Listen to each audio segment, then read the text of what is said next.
bin ein Berliner.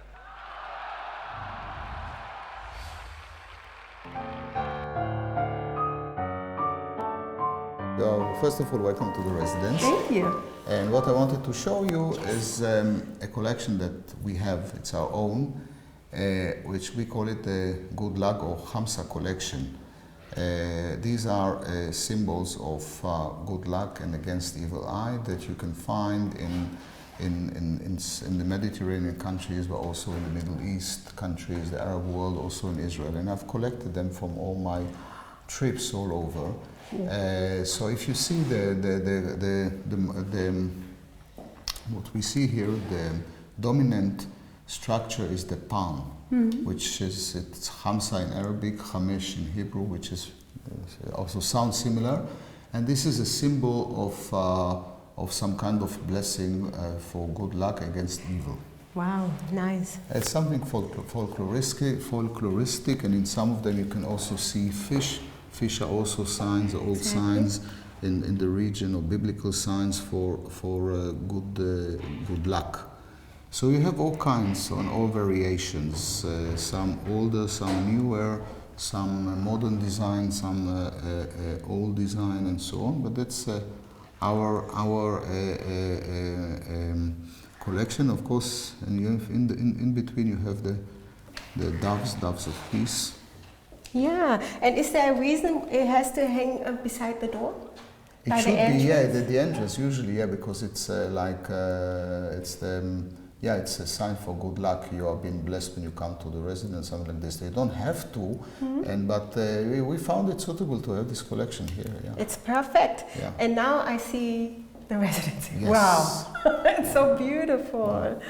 Wow. And actually, what we see here is, apart from the furniture, the structure, the walls. I'm going to turn to the camera, yes.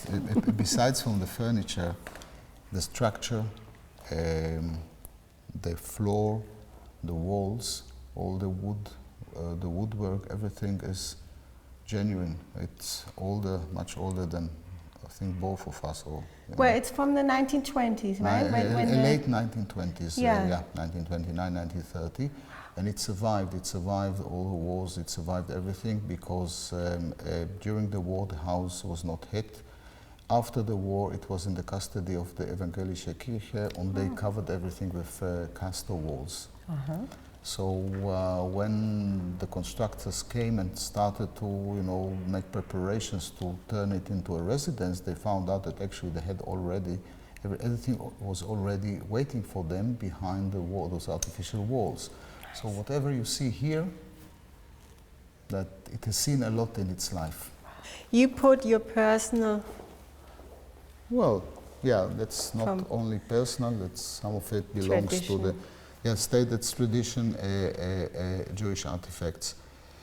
Again, you can see here, that's the Hanukkah candlestick, where we light every year up to 8 candles. To commemorate the miracle that happened around 2,200 years ago in the temple in Jerusalem.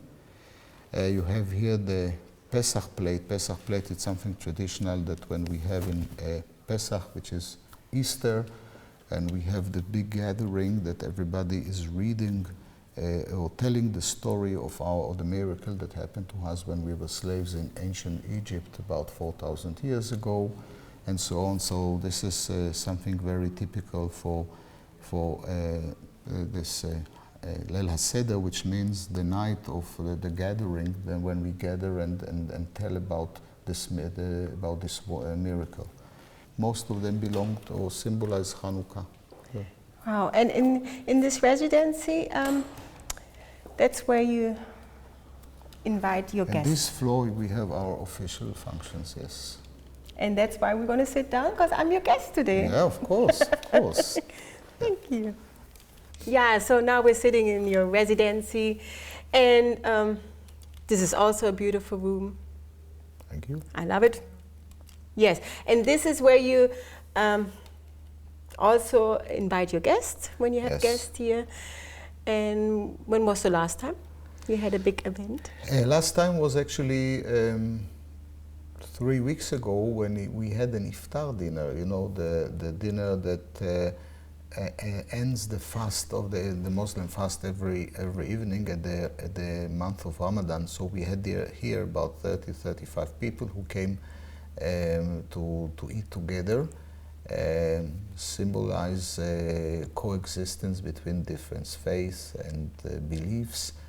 And it was very nice. The only thing, the only unique thing is the fact that it started, you know, just a little bit before 10 o'clock at night, because, you know, it's Ramadan. The sun goes down, and the sunset in Germany in these days is, you know, it's summer. You have dinner. It's only kosher food?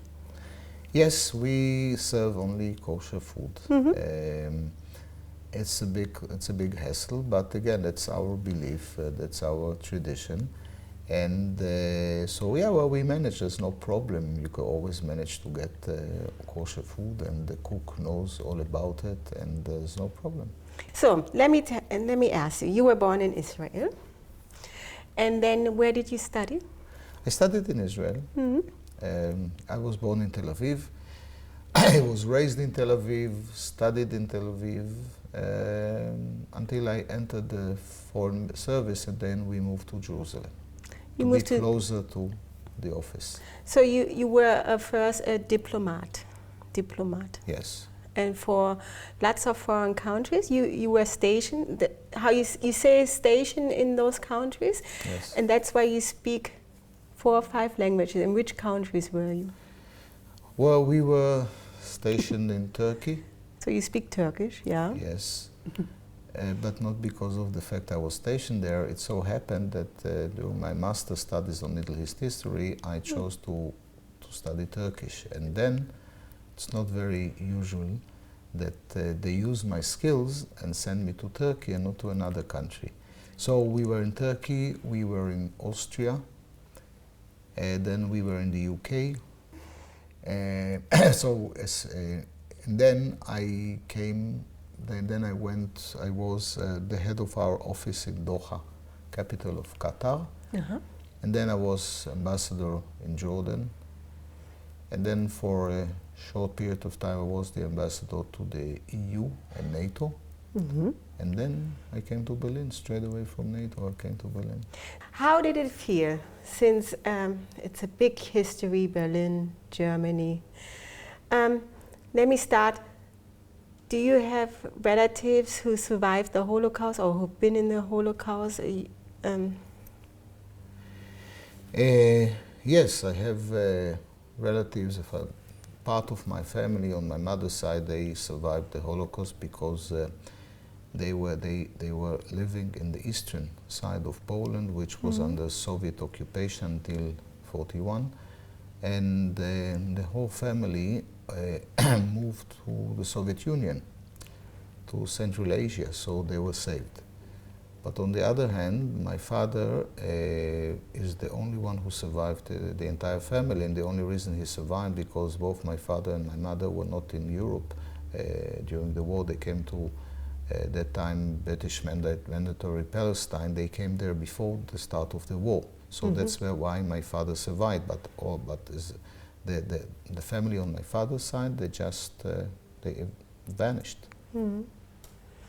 And how does it feel then to be in this city where so much was done, happening? When you first said that you're going to live here in Berlin, how did it feel for you? Well, I cannot come, nobody would come and say that, well, it's like any other place. And if they say so, I bet they are lying, because it's not. This place is not like any other place, and I think it won't be like any other place, and because of obvious reasons. But on the other hand, to live here and work here and represent your country, having all the history in the back of your mind, and not only in the back of your mind, speaks for itself. Now, in addition, where you live in Germany, you work in Germany, especially in Berlin, you cannot avoid history because it faces you wherever you go. It faces you in this house, because of this, the house of this history. It faces you when you go, you pass by the monuments, or to commemorate the Holocaust, and it faces you when you face or you step over a Stolperstein. But I think that this is something that gives you hope and gives makes things more comfortable, because the fact that people are still dealing with it shows you that the direction that Germany has taken 60 years ago and more is a permanent direction. Mm-hmm. But at the end of the day, you can't avoid it. When I came here, and I first met Germans that were, for the first time in their lives, they were going to Israel, and they were asking me those questions that at the beginning they sound to me very bizarre. Questions like, can we say in Israel that we are Germans? Mm-hmm. Or can we speak German? Maybe maybe we should speak English, pretend to be who we are not. Yeah. And I was, at the beginning, I was looking at them and I was thinking to myself, what the hell? I mean, are they drunk or what? But they were not. And people were telling me they have this kind of butterflies in their stomach. Mm. It's uneasiness. And by the way, so I told them, of course, I respected the fears and so on. It's very nice, but, just be yourself, no problem. That's great. And then you're married, you have 3 sons. Mm-hmm. Do they live here too? No. No, they're already grown ups. Now we are like a young couple. The youngest spent here 3 years in high school, and now he's doing his military service. Mm-hmm. And the others are, one concluded his studies and the other one is studying, so they're independent, or almost independent. But you see them off and on? Yeah, of course. It's family. Yeah. It's family, and today to commute between Berlin and Jerusalem, it's less than 4 hours flight. So, and there are plenty of possibilities. So there's no problem. At the end, I just want to hear from you your last words about the people who watch tvberlin and My Berlin. Your comment about My Berlin. Berlin is a fascinating city. It's a fascinating city because of the history, because of its cosmopolitan nature these days, because it's user-friendly for the tourists or inhabitants. It's also gaining more and more political weight in the heart of Europe. Now, of course, for any Israeli or a Jew, there is an additional dimension, which is Jewish history. A Jewish history, which also you have 2 dimensions to it. The first one, and the immediate one, and everybody talks about it, and it's known, it's the Holocaust, because this is the place where all evil started. But there's another aspect to Jewish history in Germany. It's the development of Jewish history per se, because if you go to Berlin Mitte, you have in a radius of about 400-500 meters, you have a microcosmos of Jewish history, because you start with the Hackische Höfe. Now, Hackische Höfe was once the tenants were the Orthodox Jews, mm-hmm. many who came from Poland, and this was the hub of Jewish Orthodoxy in Berlin. Go further down the Oranienburger Straße, and you come to the Neue Synagoge, which is the Reform synagogue that was established in Germany in the 19th century. This synagogue was, it's about 150 years ago, was inaugurated by Bismarck. Wow. Mm-hmm. So you have, so how did Judaism develop from Orthodoxy to Reform? And in the middle you have the Nazi past. So, but still, is Berlin a visit worth? Yeah, of course, and it's very attractive. I mean, you can tell by the amount of Israelis who live here and by the amount of tourists who come for shopping. And as I always tell my friends who come here, when they walk in one of the shopping centers or whatever in the main streets of Berlin, they should be very careful not to say something in Hebrew that they would regret if someone who they don't suspect listens, not only listens, but also understands them. Yes. And I want to thank you that I could feel a little bit of Israeli since I'm in the embassy of Israel. And thank you, Mr. Ambassador. Thank you. Thanks.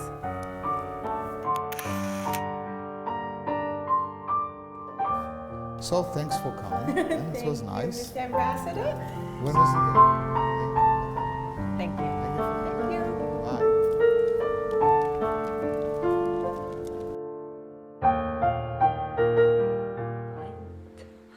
Und wie es lacht. Bin ein Berliner.